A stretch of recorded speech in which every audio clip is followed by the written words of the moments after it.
The problem is the seller had the audacity to say there was nothing wrong with these and don't understand why I would need a return. Yo, we back with another video. In today's video, we have an unboxing. So let's get into the video. So last week I bought a pair of 13s, Jordan 13s off a seller, and he said these were in good condition.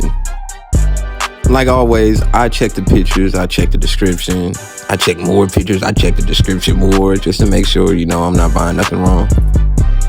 But you always get them sellers who just swear there's nothing wrong with shoes, that these are A1, that you can go wear these tonight and go play it off like crazy. But other than that, let's go ahead and get into the unboxing.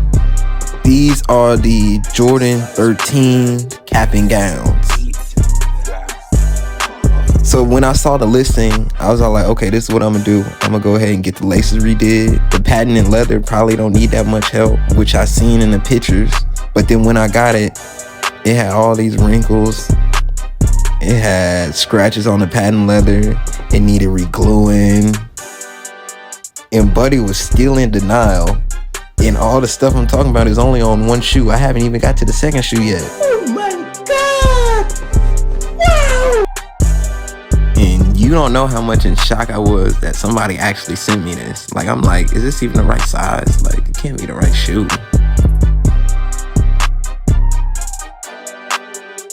So then the other shoe needed re-gluing. I'm like, bro.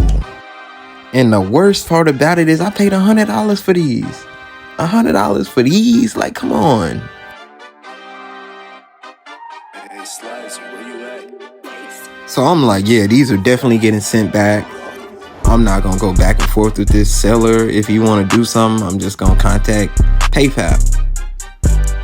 So if y'all want to see how the whole conversation went, how me contacting PayPal, what the seller's saying, that I read the description wrong, that the pictures was in it right, all this extra, y'all gotta like this video, share up, and I'll get the part 2 out.